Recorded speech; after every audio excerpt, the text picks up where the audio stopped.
청취자 여러분 안녕하십니까. YTN 라디오 수도권 투데이의 장원석입니다. 오늘 YTN 라디오 수도권 투데이가 선정한 이슈는 아이폰입니다. 애플사의 아이폰 쓰시는 분들은 대부분 아시겠지만 얼마 전에 애플이 소프트웨어 업데이트를 하면서 구형 아이폰 성능을 고의적으로 떨어뜨렸다는 소식 들으신 적이 있으시죠? 신제품 구매를 유도하기 위한 꼼수다, 아니다, 제품 성능을 위해서 어쩔 수 없는 조치다 주장이 엇갈렸었는데 국과수가 정밀 검사에 들어갑니다. 잠시 뒤 일부 투데이 포커스에서는 소비자 주권시민회의 박순장 소비자 감시팀장 연결해서 관련 이야기를 나눠보고요. 2부에서는 수도권 행정탐방 경기도 소식, 수도권 사용설명서 부동산 소식까지 전해드리겠습니다. 오늘 날씨도 무척 덥습니다. 전국 대부분에 폭염특보가 발령됐고요. 오늘 밤부터는 제주에 다시 장맛비가 내리겠습니다. 내일은 전국 곳곳이 장마의 영향을 받겠습니다. 미세먼지는 강원, 영서, 충북, 전북, 경남은 나쁨, 수도권과 전남, 경북은 오전에 나쁨 수준의 농도를 보이겠고요. 그 밖의 권역은 보통으로 예상됩니다. 오늘 낮 기온은 서울, 추천, 광주가 33도, 대구는 35도까지 오르겠습니다. 오늘의 노래 린이 부르는 새로 고침 띄워드리면서 2018년 6월 25일 YTN 라디오 수도권 투데이 시작합니다.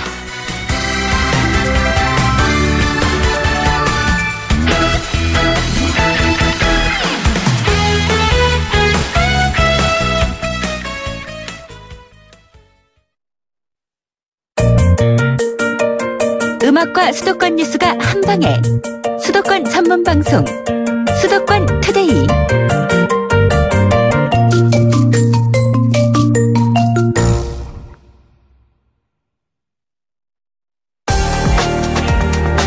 투데이 포커스.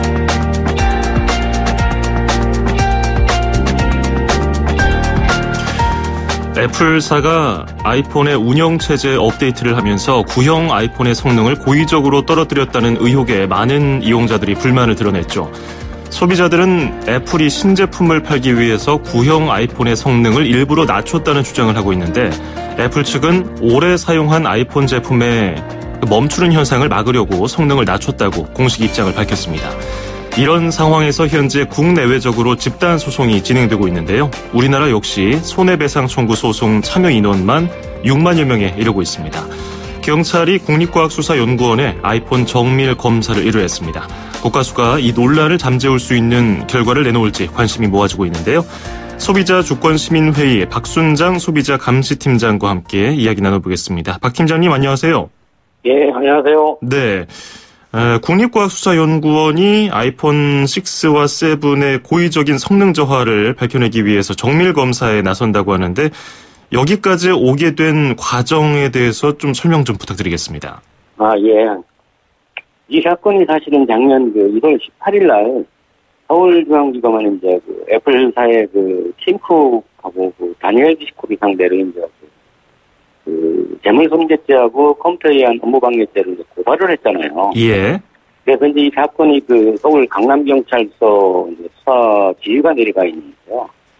이 이제 수사 과정에서 이제 피해자 진술이라든가 고발인 조사라든가 아니면은 외국에서 조사했던 정밀 조사 자료라든가 또 우리나라에서 일부 사설기관에서 했던 조사 자료라든가 이런 자료들을 다 수사기관에서 정밀 검사를 다 했어요. 하고 난 다음에 그러면은 이 수사기관에서 이 사건에서 문제가 되었던 아이폰에 대해서 한번 직접 조사를 한번 해보는 게 좋겠다라는 어떤 판단이 선 거죠. 네, 그래가지고 이거에 대해서 고발인 측에 그러면은 이 사건의 사용자들로부터 한번 이 기기를 한번 위치해서 한번 조사를 해보자. 예. 그래서 저희들한테 이 협조 의뢰가 들어왔죠. 그래서 저희들이 원고 소송을 진행하고 있는 소송 의뢰인들한테 협조 공문을 보냈고, 예. 소송 의뢰인들이 이제 그걸 해서 아이폰을 이제 제출하기 이르게 된 겁니다. 그렇군요. 예. 팀장님 수화기에 좀 가까이 대고 말씀 좀 부탁드리겠습니다. 예. 소비자 조건에서 이제 소송 의뢰인들이 사용하는 아이폰 샘플 몇 대를 제출했다고 경찰에 제출했고 경찰이 이제 국과수에다가 의뢰를 한 건가요? 예. 그렇습니다. 예. 현재 손해배상 청구 소송 진행 상황은 어떻습니까? 손해배상 청구 소송은 저희들이 이제 1, 2차에 나눠가지고 이제 소송이 진행되고 있는데요. 예. 이게 이제 509명이고 작년 1월 달하고 이제 3월 달에 제출을 했는데 저희들이 소송하고 있는 게 이제 한 509명이 되고, 또 법무법인 그 한누리에서 하고 있는 게 한 또 뭐 6만 3천 명 정도 되고, 예. 휘명에서 진행하고 있는 게 한 403명 정도 돼가지고 합계가 한 6만 3천 명 정도가 돼요. 뭐 소송 진행 사항은 사실 이제 먼저 소송을 제기한 그 미국 쪽의 소송 진행 사항 취지를 지켜보는 것 같아요. 예. 우리나라 소송 진행 사항은 지금 송달 과정 중에 사실은 이게. 예. 왜냐하면 국내 진행 송달은 뭐 이게 좀 수월하게 되는데 이 팀쿡 이분은 이제 미국 쪽 대표이다 보니까 미국 쪽으로다가 이제 송달을 해야 되고. 예. 또 소장도 영문으로 번역을 해가지고 또 이게 제출을 해야 되는 그런 상황이다 보니까 그 시간이 좀 걸리는 그런 상황이고 또 이 소송이 또 재소전 그 증거조사라 해가지고 소송 기 이전에 원 피고가 이제 그 증거 자료를 모두 제출을 한 다음에 이제 재판 길이 잡히는 우리나라 그런 소송제도 있잖아요. 예. 그래서 저희들도 이제 소송 증거 자료는 제출을 했고. 또 근데 이제 피고 측에서는 특별한 뭐 답변서라든가 이런 건 낸 게 없어요. 약식 예. 답변서만 나와 있는 그런 상태이고 다른 그 쪽에서 소송하고 진행하고 있는 것도 뭐 우리와 비슷한 그런 상황인 걸로 알고 있어요. 그래서 뭐 본격적인 어떤 뭐 증거 자료가 뭐 피고 측에서 제출되고 한 그런 상황은 아니고 그 뭐 본격적인 소송은 뭐 제가 보기에는 이달 아니 올해 말 뭐 넘어가야지 이 사건에 대한 어떤 뭐 피고 측에서 증거 자료를 내고 또 사실조회도 오고 가고 해가지고 이 사건에 이 아이폰에 대한 문제점이 좀 나오고 예. 또 형사 사건에서 어느 정도 윤곽이 나와가지고 이 자료가 또 증거 자료로 채택이 돼서 나오고 하면은 어느 정도 윤곽이 나올 것 같습니다. 그렇겠군요. 예. 피고는 애플 코리아가 아니라 그 애플 본사가 되는 건가요? 그렇죠. 애플 컴퓨터 미국하고 애플 예. 코리아 국내 이제 그 법인하고 두 군데 있죠.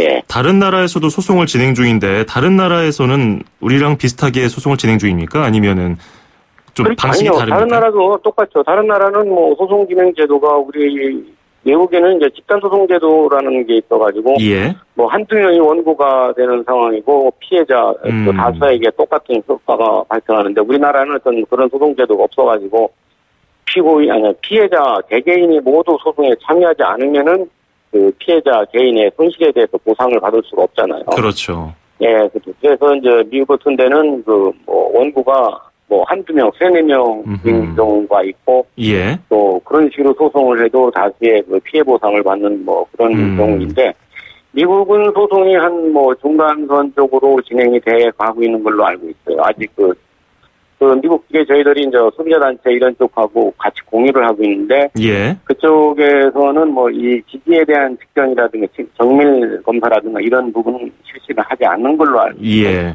예. 이번에 국과수 정밀 검사가 눈에 띄는 것이 이런 국가 차원의 이런 조사 기관에서 아이폰을 들여다보는 것이 처음 아닌가요?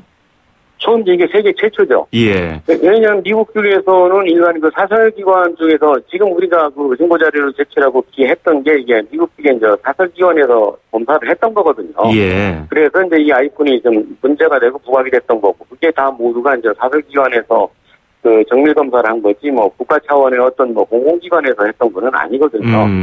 근데 이제 이게 우리나라 쪽에서 이제 고발이 들어가니까 또 형사 고발된 것도 사실 우리나라가 처음이에요. 예. 그러다 보니까 이 지지에 대한 정밀 검사를 하지 않으면 이 사건에 대한 어떤 그 종결을 내리게끔 판단을 내리기가 조금 그 어렵다라고 수사기관에서 판단을 내렸겠죠. 또 사실은 그렇게 하는 게 제가 보기에는 검찰 쪽이라든가 수사기관에서 잘하신 것 같아요. 예. 이게 하여튼 세계 우리나라가 최초예요. 예. 앞서 팀장님 말씀하신 것처럼 소송 방식이라든지 여러 가지 절차 때문에 굉장히 길어질 것 같다고 말씀해 주셨는데 여기다가 또 이런 사안에 대해서는 원고 측이 이 제품의 결함 그리고 그 피고 측이 일부러 고의적으로 이런 식으로 조치를 했다는 것을 입증해야 어느 정도 승소의 가능성이 있지 않습니까? 그렇기 때문에 좀 쉽지 않은 싸움이 될 것 같은데 어떻게 전망하고 계십니까? 그렇죠. 이 사건의 이제 핵심 포인트가 재물 손괴하고 컴퓨터에 의한 업무 방해거든요. 형사 사건에서 재물 손괴가 이 소유자들한테 사용자들이 가지고 있는 그 아이폰이 소비자들이 알지 못하게 인지하지 못하는 상태에서 애플사가 고의적으로 업그레이드를 해버렸단 말이에요. 그로 인해가지고 그 배터리의 그 기능이 떨어지고 그로 인해가지고 각 휴대폰으로서의 그 아이폰으로서의 효력이 그 일부 상실을 하는 그런 그 현상이 발생했단 말이에요. 그게 이 아이폰의 그 기능을 상실하게 한 원인이 그게 이제 아이폰을 손괴했다라는 제목이 되고, 그 다음에 아이폰이 사실은 요즘은 그 스마트폰이 컴퓨터에 준하거든요. 예. 이걸 가지고 모든 일반 송금이라든가 입금이라든가 아니면은 우리가 문서라든가 음악이라든가 일부 어떤 우리가 사용하고 있는 저기는 컴퓨터보다는 이 아이폰이 더 나은 성능이거든요. 예. 그렇다면 이게 컴퓨터에 준하는 거이기 때문에 이 컴퓨터에 의한 업무방해다. 이 두 가지 제목의 이제 핵심 포인트인데. 예. 이게 그 업그레이드로 인해가지고 소비자들한테 보지 않은 상태에서 업그레이드로 인해가지고 이런 업무방해라든가 기능이 손실이 됐다는 건데, 그렇다면 이번에 그 국가수에서 이 부분에 대한 이 기능이 진짜 업그레이드로 인해가 두 번에 걸친 업그레이드로 인해가지고 손괴가 됐느냐 여부가 어느 정도는 윤곽이 나올 걸로 저희가 알고 있거든요. 예. 하지만 애플 측에서는 오래 사용한 아이폰 제품이 리튬이온 배터리 문제로 인해서 멈추는 것을 막으려고, 다운되는 것을 막으려고 했다고, 이런 선의에 의한 조치였다고 설명하면 어떻게 하시겠습니까?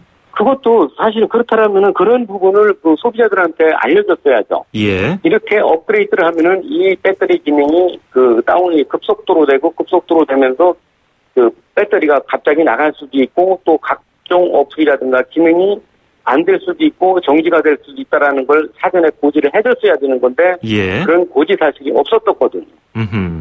근데 소비자들은 모르고 새로운 버전이 나오고 업그레이드 하라고 하면 도적으로 어떤 향상된 버전인 줄 알고 업그레이드를 그냥 해버린 거죠. 예. 근데 하고 나니까 이게 그런 기능이 아닌 거예요.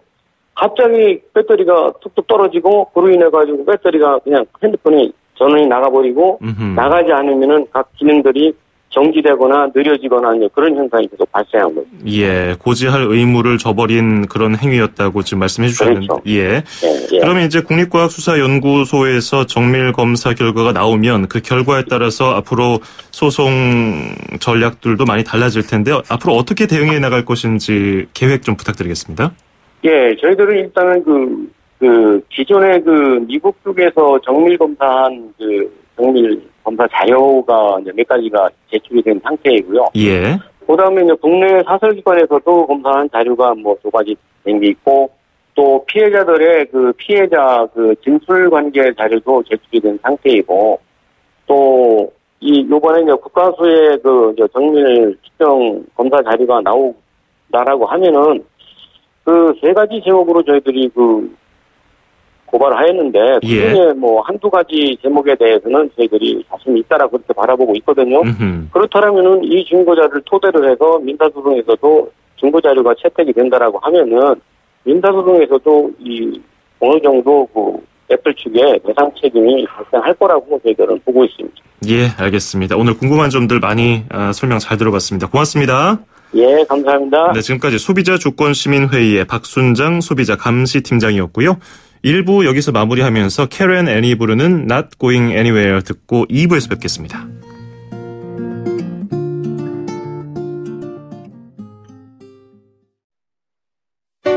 2,500만 수도권 청취자를 위한 모든 소식이 한자리에 YTN 뉴스 FM 수도권 투데이. FM 94.5MHz YTN 뉴스 FM, YTN 라디오 수도권 투데이 듣고 계십니다. 저는 아나운서 장원석이고요. 2부에서는 수도권 행정탐방 경기도 소식, 수도권 사용설명서, 부동산 소식까지 전해드리겠습니다. 1분 20초 뒤에 뵙죠. 서울, 경기, 인천, 찍고! 수도권 정부의 핵심이 바로 여기에 수도권 행정탐방. 수도권 행정탐방 월요일 순서 경기도로 떠나보겠습니다. 오늘은 경기도 마을 노무사 제도에 대해서 알아보도록 하겠습니다. 경기도 문진수 노사협력팀장 연결하겠습니다. 문 팀장님 안녕하세요. 예, 안녕하십니까. 예, 먼저 경기도 마을 노무사 제도란 어떤 사업인지 청취자 여러분께 설명 부탁드리겠습니다. 예, 경기도 마을노무사 제도란 도민이 노동권익을 침해당했을 때 이를 보호하기 위하여 작년부터 경기도에서 도입된 제도입니다. 네. 도내 청소년, 장애인 등 취약근로자는 물론 노동권익을 침해당해 근로자들에 대하여 상담활동과 권리구제 절차를 지원하며 영세사업장 사업주에게도 노무 관련 컨설팅을 지원하며 노동관계법을 준수하여 사업을 운영할 수 있도록 하고 있습니다. 노동자와 사업주 모두에게 노무 관련 서비스를 무료 지원하며 도민의 노동권익 증진을 위해 마을노무사 제도를 추진하고 있습니다. 네. 사실 법이라는 것이 사회적 약자들을 위한 안전망이고 어려운 사람들을 위한 구제 도구가 돼야 될 텐데 사실 평소에 좀 멀게 느껴졌던 것이 사실이거든요. 하지만 마을 노무사 제도라고 하니까 뭔가 가깝게 느껴지는 것이 느껴지는데 좋은 취지의 사업인 것 같은데요. 어떻게 운영되고 있습니까? 예, 지금 제도에 참여하는 마을 노무사님들은 총 95명입니다. 네. 한국공인노무사에서 추천해 주신 도내 활동 공인 노무사님들로 노동 상담과 권리 구제를 적극적으로 지원해주고 계십니다. 노무 상담을 원하는 도민께서는 전화 상담도 가능하시고 마을 노무사를 1대1 배정받아 대면 상담도 가능하십니다. 배정된 마을 노무사는 도민을 직접 찾아가는 마을 노무사 서비스를 펼치고 있습니다. 네, 요즘엔 뭐 찾아가서 직접 서비스를 제공하는 게 유행인 것 같네요. 상담 신청은 어떻게 할 수 있습니까? 마을 노무사 제도는 경기 도민을 대상으로 하고 있습니다. 네. 다만 경기도 이외에 거주하거나 도내 소재 사업장에서 근무하는 근로자나 사업주도 지원이 가능하십니다. 마을 노무사 노무 상담과 컨설팅을 신청하시려면은 경기도청 노동정책과 전화번호 031-8030-2973으로 신청 가능하십니다. 신청 접수하신 후에는 경기도에서는 24시간 이내에 마을 노무사님을 배정하고 마을 노무사님은 신청인에게 통화하여 일정과 장소를 협의해서 방문 상담이 이루어지고 있습니다. 그렇군요. 경기 마을 노무사 제도이기 때문에 경기도민을 대상으로 하고 있지만 경기도 이외 거주자라 하더라도 도 내에서 사업을 하시는 분들 혹은 근로자들은 신청을 하실 수 있고 지역번호 경기 지역번호 031-8030 2973, 8030-2973으로 전화를 하시면은, 경기 마을 노무사 제도 상담을 받으실 수 있겠네요. 지난해 6월부터니까 1년 정도 진행이 됐는데, 그간의 성과 어떻게 평가하고 계십니까? 예. 경기 마을 노무사는 작년 6월부터 시작해서, 올해 5월까지 상담 결과가 유선 상담 1,428건, 대면 상담 1,196건, 권리구제 112건 등 총 2,736건의 상담과 민원 해결을 지원하는 성과를 거둬왔습니다. 네. 지난해에는 월 평균 212건이던 상담이 올해부터는 월 평균 250건으로 19% 정도 증가하게 되었습니다. 마을 노무사 상담 도민 요청이 점점 증가하고 있는 상황입니다. 예, 이러다가는 노무사들도 좀 확충해야 될 수도 있겠네요. 예. 혹시 이 중에서 정말 어려웠던 고민 많으셨던 분의 그런 문제를 해결해 준 사례가 있다면요? 네. 지난 6월 20일 날 마을 노무사 1주년에서 마을 노무사님들 모시고서 합동 토론회장을 마련했는데요. 예. 그 자리에서 우수 사례로 발표된 내용입니다. 그 사례 내용은 마을 노무사로 활동 중인 정모 노무사님 최근에 감사의 손편지를 받은 내용입니다.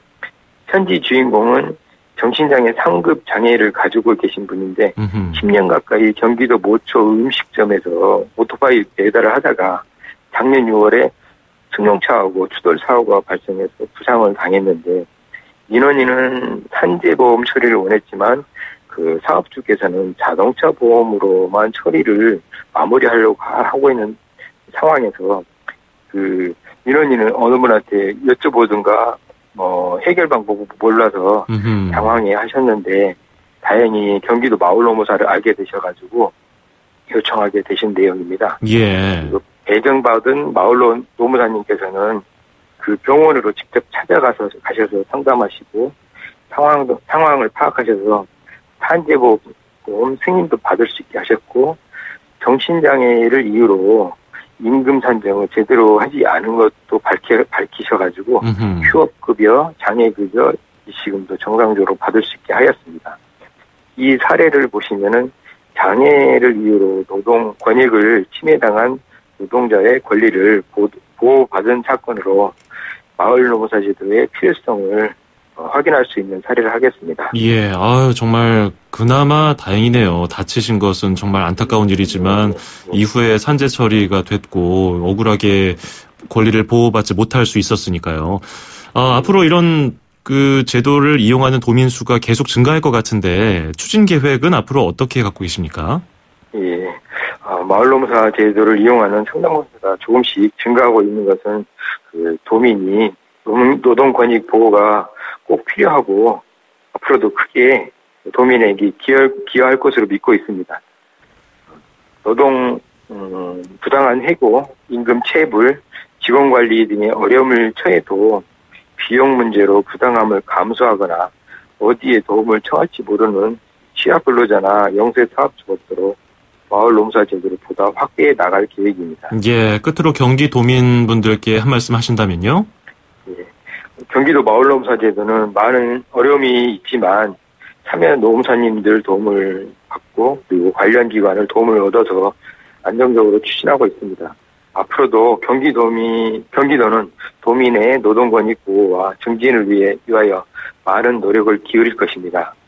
노동권익을 침해당해 노무 상담이 필요하거나 사업장을 운영하면서 노무관리 컨설팅이 필요하신 도민께서는 경기도청 노동정책과 8030-2973으로 연락하시면 마을 노무사 서비스를 받으실 수 있습니다. 네. 감사합니다.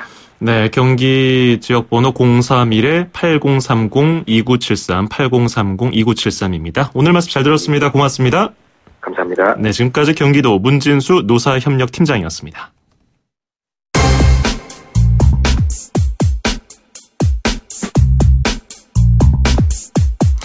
네, 계속해서 수도권 사용설명서 이어가겠습니다. 함영진 직방 빅데이터 랩장과 함께하겠습니다. 안녕하세요.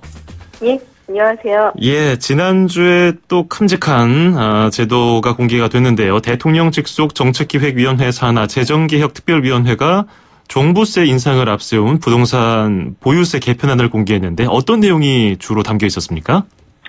네, 그 과세 표준을 정할 때 기준이 되는 공시가격 비율인 공정시장 가액 비율을 현행 80%에서 연 10%포인트씩 이제 100%까지 종부세 관련한 부담을 좀 높이거나 또는 주택부 종부세 세율의 누진도를 강화해서 최고 세율을 현행 2%에서 2.5%로 올리는 방안도 있었고요. 네. 이 두 가지를 병행하는 방식으로 종부세를 올리는 방안이 발표됐습니다.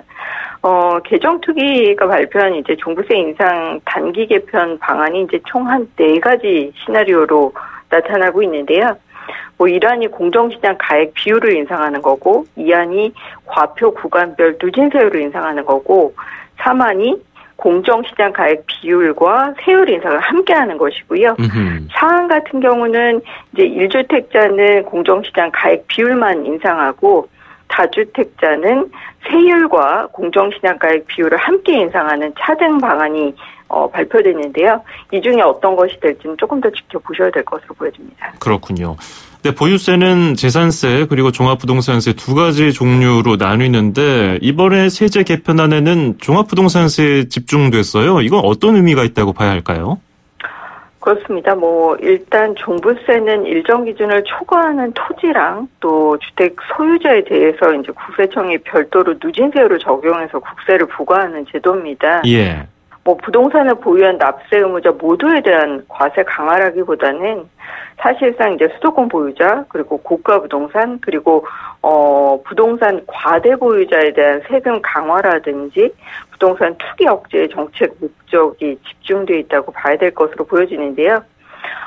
실제 2017년 그 국세통계 연보에 따르면 전국의 종부세 과세 인원이 한 33만 5천 명 정도 됩니다. 예. 그리고 이제 합계 세액이 1조 5천억 원 정도 되는데요. 이번에 종부세 개편으로 적게는 뭐 12만 8천여 명, 그리고 많게는 뭐 34만 8천여 명이 최대 1조 2,952억 원에 달하는 세금을 지금보다 더 부과하게 될 것으로 예상되기 때문에 아무래도 일정 부분 과다 보유자에 대한 타깃이 정해져 있다고 봐야 될 것 같습니다. 예, 물론 아직 종합부동산세 인상 최종안이 결정된 것은 아니지만 세금 부담이 늘어날 것에 대해서 시장 반응 좀 궁금한데요. 분위기는 어떻습니까? 뭐 정부의 전방위적인 부동산 수요 억제 정책에 이제 부동산 보유세 과세 강화까지 발표된 상황인데다가 또 최근에 이제 얼음 비수기죠. 그래서 이제 거래 소강 상태가 아무래도 한동안 지속되는 것이 아니냐, 뭐 이런 전망이 많이 나오고 있습니다. 뭐 요즘 기존 주택 시장에서 분양 시장으로 이동한 수요자의 구매 선호를 고려할 때 이제 기존 주택 시장의 거래 동결이라든지 또 수요 위축은 뭐 연내까지 지속될 가능성도 높아졌다고 하는데요. 실제 서울부동산정보원장에 따르면 서울시의 월별 주택 거래량이 6월에 6,232건을 기록했습니다. 네. 뭐 3월 거래량보다는 무려 72% 급감한 상황인데요. 뭐 아파트 입주 공급 과잉, 그리고 연초에 분양권이나 다주택자의 양도소득세 중과, 그리고 재건축 초과이익 환수, 뭐 미국의 금리 인상 가속화까지 뭐 대출 규제까지 겹치고 있기 때문에 여기에 보유세 인상까지 겹쳐진다면 뭐 주택 시장은 아무래도 거래량이 감소한다든지 매수자의 관망 심리가 뚜렷해서 한동안 가격 약세를 나타낼 확률이 높다고 보여지고요. 특히 이제 강남권의 재건축 단지라든지 9억 원 이상 고가 주택이 밀집한 수도권 같은 경우는 종부세 증가 민감도가 상당히 높습니다. 하지만 이제 뭐 이렇다고 해서 흔히 이제 세부담 관련한 주택 시장의 투매나 급락 같은 이제 급변동 쇼크 같은 경우는 걱정할 필요까지는 없겠지만 네. 한동안 소유자의 거래 관망세는 불가피할 것으로 보여집니다. 그렇군요. 그런데 또 일부 업계에서는 초고가 주택 보유자에게는 뭐 영향을 주겠지만 부동산 시장에 단기적인 영향을 뭐 하반까지 크게 주지는 않을 것이라는 전망도 있더라고요. 뭐 시세 15억 원짜리 이하 1주택 소유자는 세금 상승률 영향이 미비해서 뭐 다주택자를 제외하면은 증세 영향이 미미하다는 뭐 이런 전망이요. 그렇습니다. 뭐 아까도 말씀드렸듯이 종부세를 내는 그 사람이 33만 명, 그중에 1조 5천억 원 정도가 종부세를 내게 되는데 그중에 4천억 원 정도만 사실상 개인이 내고 나머지는 법인이 내는 세금입니다. 그리고 대부분의 세금의 77%가 수도권에 몰려있는 상황이고요. 예. 그래서 사실 이번에 뭐 1안이나 2안 정도라면 시장에 쇼크를 줄 정도는 아니라고 보여지고요. 그리고 이 부분이 이제 올해 적용되는 것이라기보다는 내년 세제 개편안에 적용되는 것이기 때문에 당장 시장의 급변동을 예상하기는 좀 어렵다고 보여집니다. 그렇군요. 뭐 절세 고민 많은 분들이 하고 계실 것 같은데 다주택자의 경우는 주택 임대사업자 등록 예전부터 정부도 계속 적용하던 것이고 이렇게 하면 종부세 증세를 피할 수 있다고 계속 홍보를 하고 있고요. 또 알짜배기 뭐 한 채, 뭐 똘똘한 한 채라고 하는데 이런 것들을 어떻게 활용하면 좋을지 뭐 명의를 분산한다든지 이런 아이디어도 있던데 수요자들을 어떻게 움직일까요? 일단 내년부터 보유세가 인상되면 이제 부가가치 창출이라든지 자산가치 상승 기대가 없는 무수익 부동산을 더 이상 들고 있기 힘들어질 수도 있습니다. 그리고 이용이 없는 유유자산의 경우도 마찬가지인데요. 결과적으로 부동산 보유세 인상은 대기 수요가 있는 인기 지역이라든지 기회비용 면에서 보유 가치가 있는 부동산 상품으로 수요가 이동하는 양극화를 더 부추길 수 있다고 보여지고요. 예. 단기적으로는 기존 주택 시장보다는 실수요자의 입장에서는 분양 시장으로 수요가 이전한다든지 또는 여러 주택을 갖고 있어서 보유세 부담이 커지는 다주택자 같은 경우는 보유세 부담을 낮출 수 있는 주택 임대사업자 등록을 통해서 세금을 줄이려는 움직임도 가속화될 전망인데요. 주택을 8년 이상 임대하는 준공공 임대사업자 같은 경우는 양도세 중과 배제라든지 종부세 합산 배제를 적용받기 때문에 절세가 가능한 쪽으로 다주택자들의 임대사업자 등록이 가속화될 수도 있겠습니다. 네, 오늘은 여기까지 들어야겠네요. 말씀 잘 들었습니다. 고맙습니다. 네, 감사합니다. 네, 지금까지 함영진 직방 빅데이터 랩장이었습니다.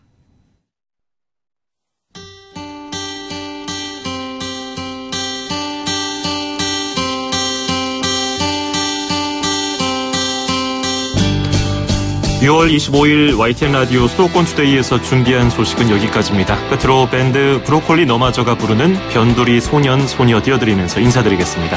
저는 내일 아침 9시 10분에 뵙죠. 아나운서 장원석이었습니다. 고맙습니다.